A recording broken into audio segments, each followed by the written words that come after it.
Hello everyone and welcome back to China Admissions. Today I'm going to be going over a couple of tips that I have for you who are in China currently and wanting to study Chinese. So here are a couple of tips for studying Chinese while you're in China.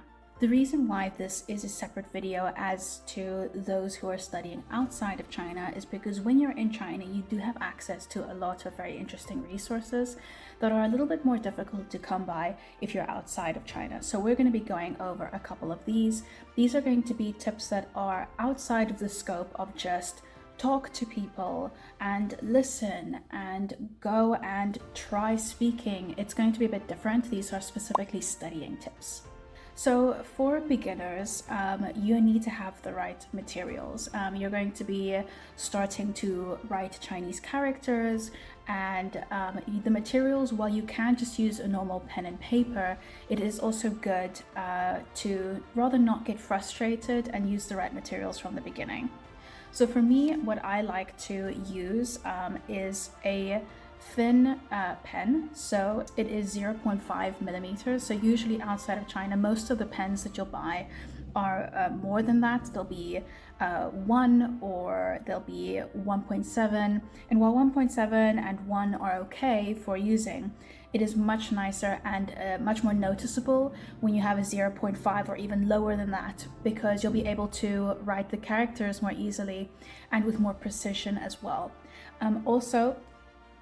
To avoid getting frustrated, if you can, get an erasable gel pen. So this one's got an eraser here, so if I make a mistake, I can just easily rub that out and start again.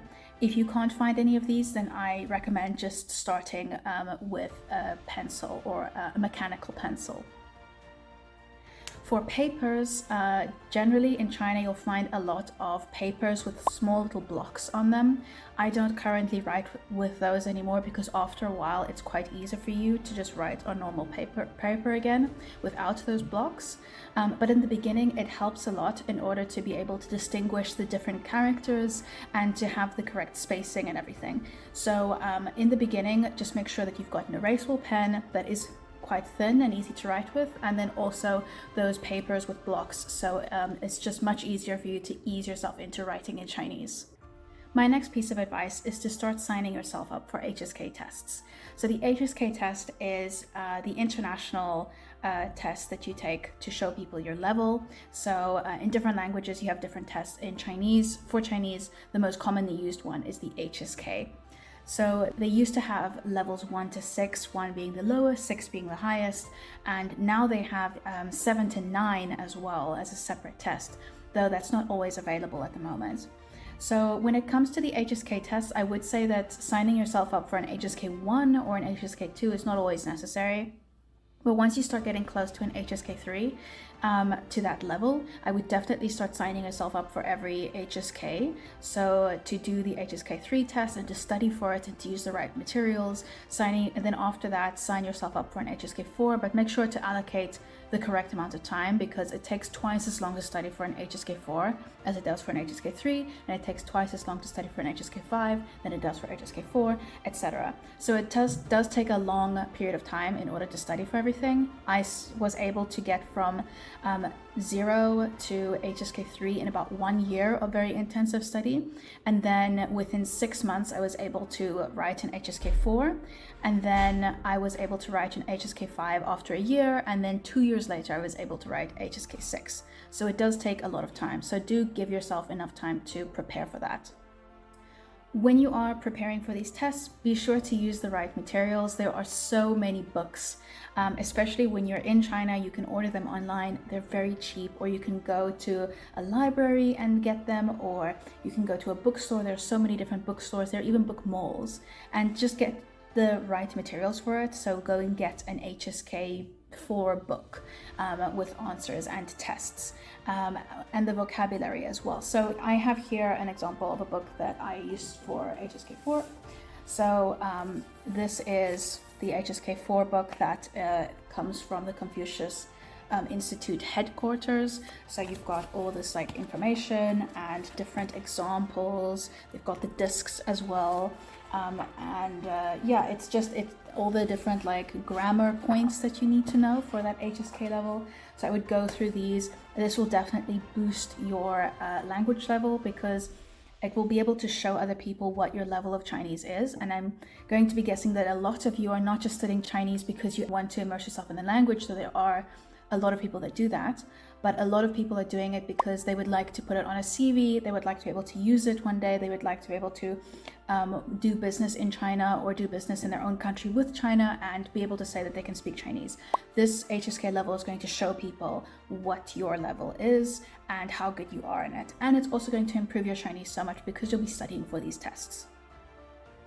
Once you've mastered the basics of Chinese and you've gotten to about an HSK3 level, I would really start recommending to try and read some Chinese books, Chinese children's books, because Chinese children, when they are studying, they also don't know all of the characters. They start with pinyin as well, and all their books will have, they do have the characters, but they have the pinyin and they have the tones and everything for it, and they have short stories. And a lot very good explanations. They use very easy language. So I would definitely start with reading some children's books. And to that point, Chinese idioms are very important when you speak Chinese, and they use them all the time. And the same way that we in English will talk about, have certain idioms that we use a lot, it's important to know the backstory of the idioms. It usually comes from a story that has been shortened to a very small sentence. It's usually about 4 characters. Sometimes you have 3, sometimes you have more, but usually it's about 4. So these are called chengyu. And you can also go and get a book for children that explains the story behind every chengyu, or the most common chengyu. So here's one that I have.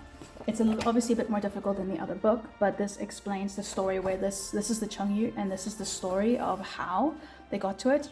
So you can also go onto YouTube or wherever you watch your videos and look up the videos they play for children to explain these short stories, these idioms. And I would learn a lot of these because these do become also extremely important after HSK3. You have to study a lot of them. I had a whole class in my university course dedicated to this. And it's very helpful to your language level and very impressive to people when you know these idioms. Now, this is not something that's always going to be for everyone, but it's something that I really like. I learn a lot from writing, so I prefer to write a lot in order to remember words. Other people hate writing and they just do it because they have to, and they would much rather just read or type it out on the computer, and that's also completely valid. But if you are someone that likes to write, then I recommend you get a couple of handwriting books. So this is not necessarily to learn the vocabulary, but this is from a poet, a very famous Chinese poet, Li Bai, and it's his poems. And then you can basically write over the outline that they have here in order to improve your Chinese character handwriting. So I really like doing this to make my handwriting look a bit more natural. You can also get these tracing books. So they have 3,500 characters, and they have this tracing paper for you as well. So that is very helpful. So let me give you an example. As you can see here, they show you the different strokes and how to write them. And obviously you can get them slightly more clear. This is more like a bit more cursive. That's because I like that at the moment. But in the beginning, you can get some of the more beginner books that they're separate and they're not written in a cursive way. And that can help you quite a bit. And this is my final tip. This is a bit more for people who have a more advanced level of Chinese. Maybe you're at HSK 5 or 6 already, and maybe you're starting to study for HSK 7 to 9. I would put a lot of interest as well into Chinese poetry. So you can look at traditional Chinese poetry and also at the modern Chinese poetry as well.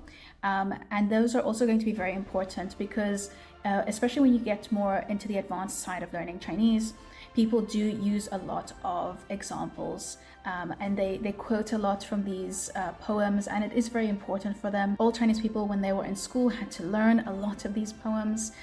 So it is really cool when a foreigner can also be able to talk to them about these poems.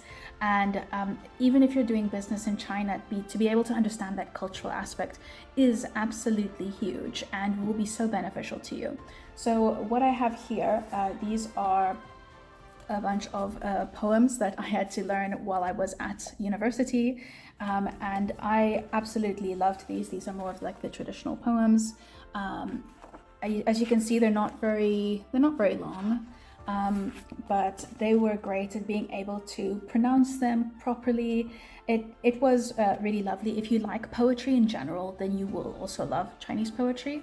I know that this is not for everyone, definitely, but it was one of the best things I did when I was at university, was participating in poetry recitals.